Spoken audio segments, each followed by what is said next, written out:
come to office and want to work from remotely.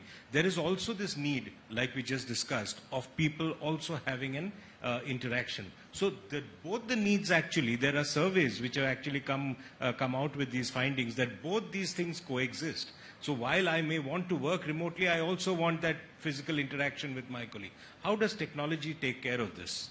And what is the way forward? I mean, I think if I'm from a old school of thought, so I kind of believe that we all built our careers looking at role models, looking at people, seniors who are mentored, and how they built their careers, how they would have handled those situations. And that can't be on a screen. That can't be on a screen. So that's something that is there. But at the same time, there are companies who have come up in the last 5-10 years which do not have an office, right? That's very interesting, fascinating model, right? So you have to study that and you have to understand how does that work? How do they build their culture within the company? We have to learn from it.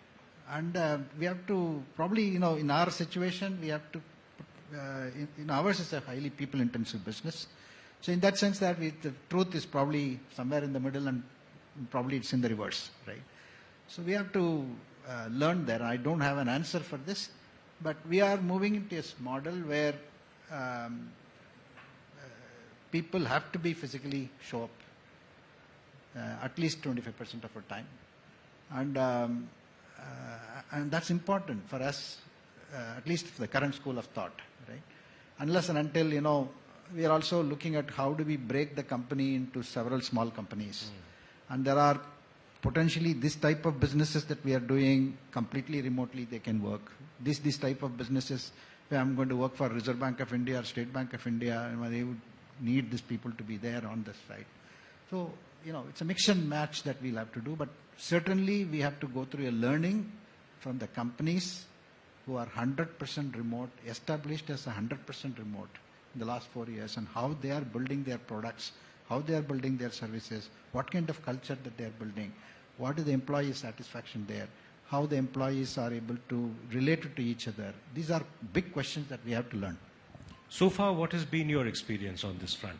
I mean, because culture is something you cannot, again, impart on a screen, ideally. You would need to be, have a physical interaction in person. So how does an organization move forward in such a scenario? I'm fairly a positive person, so I think very positive, right? There are times where 99 to 100% of our employees were working remotely. So when I met somebody in the airport lounge about 6-7 months ago, he asked, how do you make $1 billion profit in this quarter without anybody coming to work? It was very hard. In that sense that, you feel very positive about it, you have to give it to them. No doubt about it, and the processes are great. It's working very well, right? But when you see that, look, we hired about 100,000 people last year.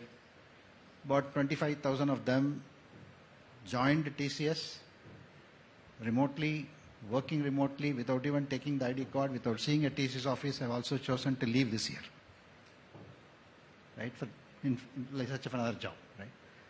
When you look at that, I feel sad, right? I'm sure that if had they been in a face-to-face interaction, they would have valued TCS a lot better than working remotely, because they just, for their mind is that, look, I'm seeing somebody in the screen, that's all, right?